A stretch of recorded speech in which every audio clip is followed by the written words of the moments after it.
Bakit bukas ang mga ilaw? Wala naman tao. Bakit kaya? Sayang naman ang mga ilaw.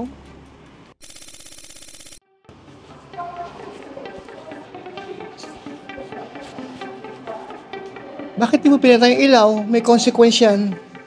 Oh no! May elimination round pala dito.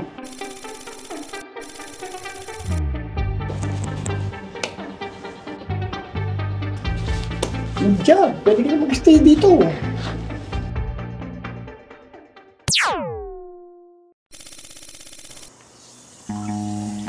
Ano yan, Nia? Water elimination challenge ba to? Okay lang. Mabilis naman ako maghugas. Hindi ganyan. Tuturuan kita. Nag-aaksay kayo ng tubig eh. Ala, baka may big na ako sa dorm. Ganito, tuturuan kita. Punasan mo muna ng tissue, saka mo siya banlawan ng tubig. Mas mabilis. Less effort, less water pa. Okay?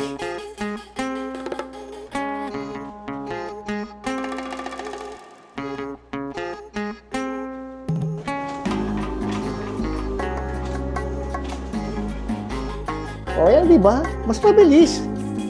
Oo nga, mas mabilis. Stop! Sandali. Tingnan mo yung garbage mo. Di ba? Kailangan isa-segregate mo to. Meron kang cans. Di ba? Alam mo kung saan tatapon yan? Dito. Kaya dyan mo tatapon yung mga may cans. Meron tayong mga aluminum cans, may bottles. Tapos, dito tayo ang general waste. Okay lang yun, wala naman nagbabantay. Hindi, ang dali lang naman, di ba? Hindi ka pa na-eliminate. Okay? O, unahin natin itong plastic. Dito yan, hard plastic. Meron ka pang ayon? Eto yan, dito. Okay na ha, nasa ligid na lahat.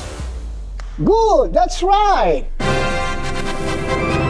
Ayun na! Lalabas na Mia yung score! Ayan! Nanalo ka na! Congrats, Mia!